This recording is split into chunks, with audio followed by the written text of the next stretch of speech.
Fosrock Super 6 returns this weekend and moves into the second half of the short season, with Southern Knights visiting Boroughmuir Bears at Meggetland, looking for a double over the city side.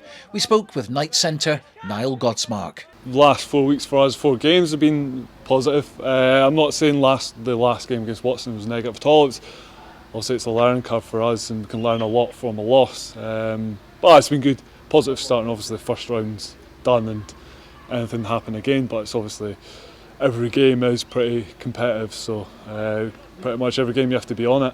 Barmy are a pretty good side. Obviously, the pitch that we've got as well. Teams that are coming here play a lot faster, and I think their backs are really threatening. You've obviously got Kaleem, man of the match. He was really good. People like Jordan Edmonds, big ball carrying. Tom Brown's been pretty awesome this year. So again, playing there away is going to be a massive game for us, obviously, to start the second half of this league. There was a quick turnaround, wasn't there, from the Boroughmuir game to the Watsonians game, and now you've had that 2 weeks off, which I would imagine would be a complete blessing for you all. That's quite nice, actually, yeah. Friday night games are good, but obviously it was a quick turnaround for us. Obviously we'll be able to review that Watsons game over the last 2 weeks to then look forward to the Boroughmuir. So hopefully, we've come back refreshed and we've kind of learned from that Watsons game and kind of have more exciting, say, second half, especially against Boroughmuir as well. We'll start there and see how it goes. And you've obviously analysed everything you've done so far for positives and negatives. What are you particularly concerned with and what are you particularly happy with at the moment? I think for attack, for us, we've been taking our chances. It's worked really well. I think that's what worked for us against Boroughmuir last time.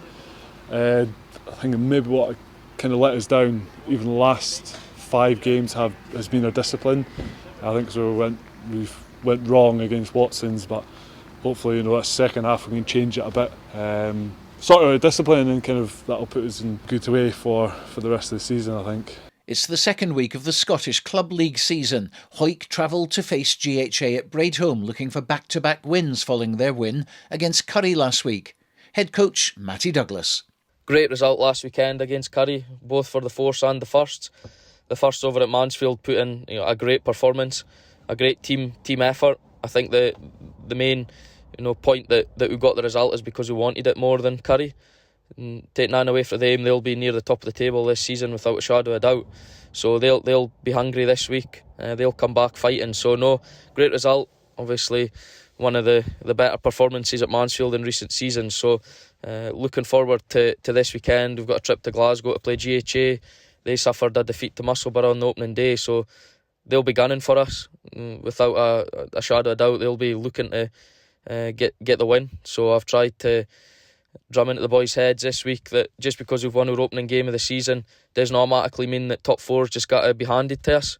Once we start winning, teams will want that scalp by us. So it's about how, as players, they react to that and how we go away from home, as our away form's maybe been a bit shaky in past seasons. So no, I'm really looking forward to it. I think that we're in a great place, but it's now up to the players.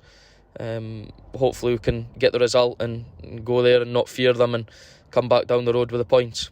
Jed Forrest couldn't play last week due to COVID in the camp, but they travelled to Raeburn Place to take on Edinburgh Accies in both teams' first competitive outing of the season. We had half the team possibly self-isolating on Tuesday, and we got everybody back, certainly last night. So we had a good run out last night, and we've got about 5 18-19-year-olds involved this weekend against Edinburgh Accies, so that's exciting as well for us.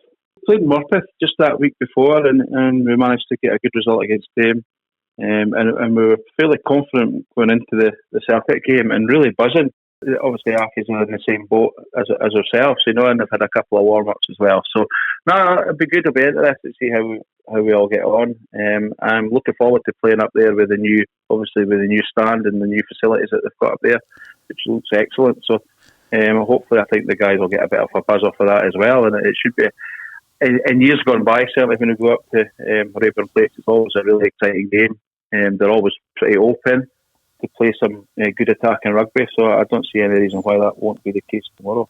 It's also Selkirk's first match tomorrow, and they host Musselburgh, who dispatched GHA last Saturday. Head coach Scott White. I think having dealt with the disappointment of the game getting called off last week, the The boys have prepped really well this week, Stuart. We had a training session on Saturday.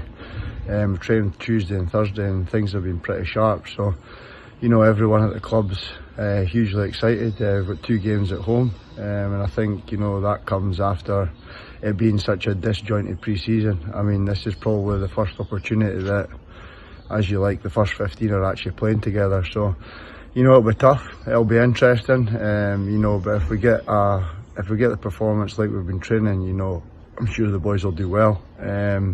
We appreciate Musselburgh will be coming down on a massive high after winning a bonus point in week 1. And they've, by the looks of their fixtures and stuff, they've had a decent pre-season. So, it's going to be tough, but one that we're hugely excited for at Selkirk, and the challenge on Saturday, and we're all looking forward to it. International 1 and Melrose are on their travels as they take on Barmy at Meggetland. Yeah, we're obviously looking forward to the second round. The guys are gunning for more rugby, after such a long layoff. They made a great start with Herrick last week, and the boys took a lot of confidence from that. But we know going up to Meggetland and the Barmy had a good win at Watsonians. They look to play some decent rugby. They've got some great players throughout their squad. So yeah, it's going to be a great day. We've also got a young Matthew Bertram starting at fullback, which will make his first debut at senior rugby for the first 15. So it's all in all, exciting. And we were joking the other week that with Bruce Colvin back in the mix as well, you have 4 top-class scrum halves in your lineup to choose from. Yeah, we're very lucky. Nine's quite a pivotal position in any team, and to have that sort of depth is brilliant. Bruce has not long been married, so he'll come in on the bench and he'll get a bit of game time. But at the same time, Douglas Crawford's going to take his opportunity, start at 9 and prove what he's got to show. Gala saw off Stirling Wolves last Saturday at home with a bonus point win, but they'll have to be on top form if they're going to repeat that when they visit Ayr. Head coach Fraser Thompson. We are focusing on us really. That's the main thing going up there, and as I said, it's never an easy place to go, Melrose. But if we play to our potential, then we can hopefully get another result. A few of the Gala boys have been to Melrose and won. Yeah, exactly. I think the last time they went up there, they won. It was very close, but I think they won 15-14 or something like that. I think it was pretty close. So, look, if we can, as I said, if we can go up there and put in a performance that we expect and that we work on, then we think we're good enough to get a result up there. So that's the plan. Lots of talk about your new centre partnership. Yeah, so look, Tim McAvanagh came to us. His girlfriend lives in Gala, and he came to us pretty much off a whim, and he wanted to come down and get involved, and yeah, he's been a great asset to us. And then we've got young Murray Wilson, who has got better and better as the 18 months has went on, and yeah, they're starting to put in a little partnership together. But look, it's all the guys round about them are doing a lot of things as well. It's really good for the squad, and it was a full 20-man effort at the weekend to get those 5 tries, and it'll be the same again come Saturday. And it's important to keep this winning mentality going through, because your next time you're here against Kelso. Yeah, exactly. Look, it is really important to win, and there's no denying that, but our picture is bigger. We're looking this year, next year even. It's an 18-month development plan that we've got, so performance is just as important. If we can win games, brilliant, but we need to be performing consistently at the right end of the league, so that's the plan. And what can you tell us as far as the team is concerned at the moment? I know you've got a few niggles that you're waiting on. Yeah, so look, we've got, that's it. There's obviously 18 months in the making that game, so people will be sore. So we're lucky we've got quite a good squad, but we've also got people unavailable this weekend for other things as well. So there's a couple of changes. Matt Reid, who was on the bench, he will start at 15 this week. Scott Peffers played last week and he's unavailable this week, and he had a niggle as well in the first game, so he'll get some time off. The same centres will start, the same halfbacks will probably start, and Fergus Johnson will start on the wing again because he played well, and then the forwards hopefully will be very close to the same as last week. We're just with some of our guys work at the hospital, so it's dependent on shifts. So look, we're trying to iron that out tonight, and then we'll know for clear for Saturday. But we've got a great depth in our squad, and our bench will be decided again depending on what happens. And we've got some young, exciting academy guys, more of them to come and get involved. And as I said, look, the main thing is whoever's involved, the 20, we go up there and put a performance in that we think we deserve to put in, and if we work hard, then we will hopefully come away with 4, if not 5 points, and then come back down here for that Kelso game. Also in National 1, Kelso get their first home game of the season after their win at Cartha Queen's Park. They'll take on Highland at Poynter Park. Coach Kevin Utterson. It's a massive game. As I said earlier, first home game for a long time. A bit of expectation after we win last week. So Highland obviously going down at home last week, they'll be coming down here and they'll be coming at us. So we've got to be ready for that, and good night session tonight. The boys are on it, so it'll be an interesting game come Saturday. International 2, and it's the first home match for Peebles, who take on Stuart's Melville at the Guides. Head coach Lewis Bertram. Stuart's Melville are a really good team. Or certainly were previously, and I don't think they've had too much turnover in their squad. Having seen their team today, they've got some really good players in there that we'll have to front up and have a go at. I think we won last time we played them at the Guides. We won with a try right at the very end as well, so it'll be a good game. Well, Berwick famously defeated Greenock Wanderers at the National Stadium 2 years ago when lifting the Shield Trophy. The two clash again at Scremerston, and head coach Colin Young can't wait to get their season underway. 18 months ago we had our last league game and we're really looking forward to it. The boys are all raring to go. We are excited and hopefully it'll be a good day where we can really open up and play some running attractive rugby. We don't really know much about Greenock. I'm sure they'll change like what we have over the last 18 months also. So boys are ready to go. Happy with what we've selected. All good. In East League Division 1, Duns get their season off the mark with a home match against Forrester at Castle Gate. Captain Dave Hutchison. So obviously we had a bye week last week. So this is our start in the league, and we're excited to get going. We had a good week in training. We had good numbers, and we're quite excited by some of the young lads in the squad. They've been training really well all pre-season, and it's good to finally get to see them have a crack. Now, of course, you've played Forrester before. What are they like? What's the history between the two clubs? Forrester, over the years, have been a very, very strong opponent.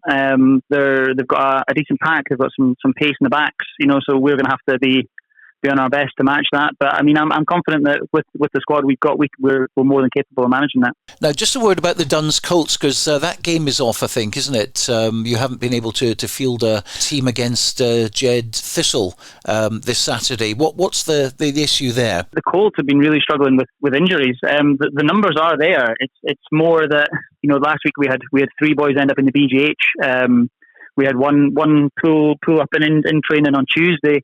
And we've had a couple of pretty serious ones before the season even started. So hopefully, give it 3 or 4 weeks, the numbers will be back there. It's just unfortunate we've had quite a few long-term injuries. East League 2 will see Langham play their first home game of the season. They're following up their good away win at Inverleith last weekend. Both Langham and Hoyt Lindeen have begun their seasons with wins, and Lindeen have a trek to Pennycook tomorrow for their game.